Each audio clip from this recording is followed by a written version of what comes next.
জাতীয় কবি হিসেবে কাজী নজরুল ইসলামের নাম এতদিন মানুষের মুখে মুখে ফিরলেও রাষ্ট্রীয় স্বীকৃতি ছিল না।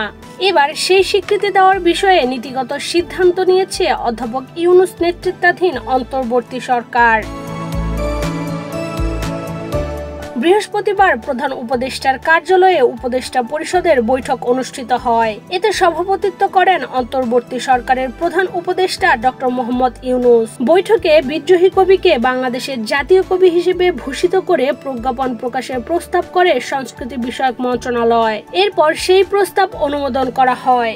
একই সঙ্গে এই স্বীকৃতির পর বাংলাদেশের জাতীয় কবি হিসেবে কাজী নজরুল ইসলামের নাম সংবিধানে অন্তর্ভুক্ত করার প্রস্তাবও উপদেষ্টা পরিষদে উত্থাপন করা হয়েছে। এতদিন মুখে মুখে প্রেম ও দ্রোহের কবি কাজী নজরুল ইসলামকে জাতীয় কবি বলা হলেও এর কোনো দালিলিক ভিত্তি ছিল না। 1987 সাল থেকে কাজী নজরুল ইসলামকে দেশের জাতীয় কবির মর্যাদা দেওয়া হচ্ছিল। শুধু কবি কাজী নজরুল ইনস্টিটিউট আইনে জাতীয় কবি হিসেবে কাজী নজরুল ইসলামের নাম লেখা আছে।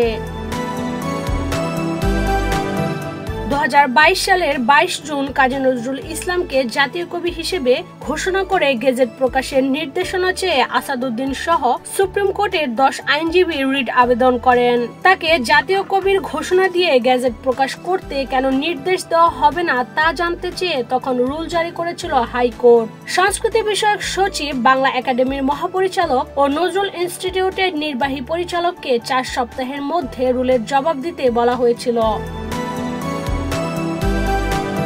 বিংশ শতাব্দীর প্রধান বাঙালি কবি, ঔপন্যাসিক, গীতিকার, সুরকার, নাট্যকার, সম্পাদক কাজী নজরুল ইসলাম 1899 সালের 24শে মে ভারতের পশ্চিমবঙ্গের বর্ধমান জেলার আসানসোল মহকুমার চুরুলিয়া গ্রামে জন্মগ্রহণ করেন।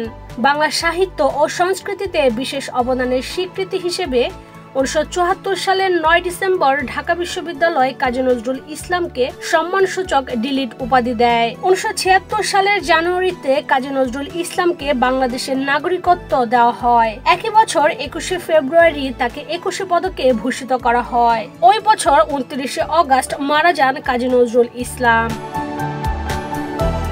ইশরাত চৈতি, বাংলাদেশ প্রতিদিন।